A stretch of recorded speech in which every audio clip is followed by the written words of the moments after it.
কালকের যে দিদিটার সাথে আমার যে ভিডিওটা হয়েছিল বা আমি যে ভিডিওটা দিয়েছিলাম কালকের যে ভিডিওটাতে, ওই ভিডিওটা প্রচুর পরিমাণে ভাইরাল হচ্ছে। ঠিক আছে, ওখানে দোষটা ছিল দুজনেরই। দিদিটা 10 মিনিট 15 মিনিট আগে ক্যান্সেল করে দিয়েছিল, সেটা আমি বুঝতে পারিনি যেহেতু ইনড্রাইভ ছিল।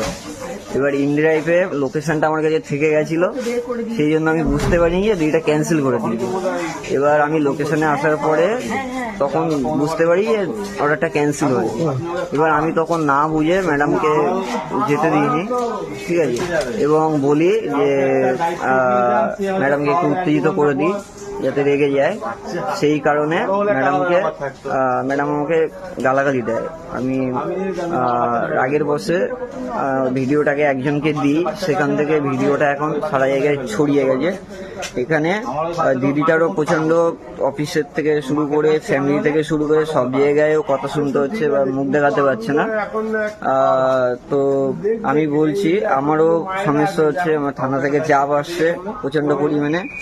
তো আমি বলছি যে ওই ভিডিওটাকে সবাইকে ডিলিট করে দেওয়ার জন্য, আর এই ভিডিওটাকে যারা যারা দেখেছে আগের ভিডিওটাকে তাদের কাছে পৌঁছে দেওয়ার জন্য। কারণ ওই ভিডিওটাতে শুধু ম্যাডামের মানে দিদিভাইটার দোষটাই দেখা গেছে, কিন্তু দোষটা ওখানে আমারও ছিল। যে ক্যান্সেলটা আগে হয়েছিল সেটা আমি দেখতে পাইনি।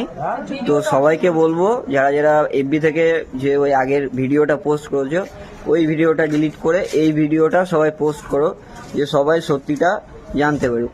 আর ম্যাডাম দিদিটার সাথে আমার সমস্যার সমাধান হয়ে গেছে। ভুলটা অ্যাকচুয়ালি দিদিটারও ছিল, দিদি আমাকে ক্ষমা চেয়ে নিয়েছে।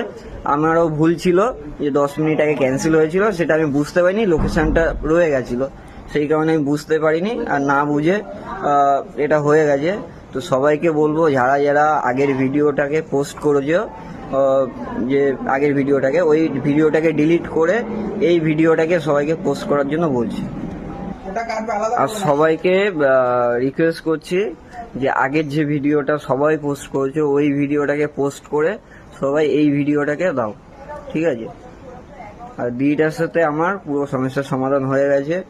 দিদিটারও ভুল ছিল, তেমন আমারও বেশি ভুল ছিল যে আমি বুঝতে পারিনি যে 10 মিনিট আগে অর্ডারটা ক্যান্সেল হয়েছে, ঠিক আছে।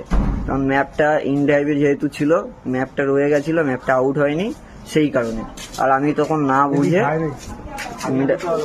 তর্কতে জড়িয়ে পড়ি, তাতে ম্যাডামেরও ভুল হয়, আমারও ভুল হয়। ম্যাডামও আমাকে ক্ষমা চেয়ে নিয়েছে, আমিও ম্যাডামের কাছে ক্ষমা চেয়ে নিয়েছি। সমস্যার সমাধান হয়ে গেছে। সবাইকে বলবো যে আগের ওই ভিডিওটাকে ডিলিট করে দেওয়ার জন্য আর এই ভিডিওটাকে সবাই আপলোড করার জন্য।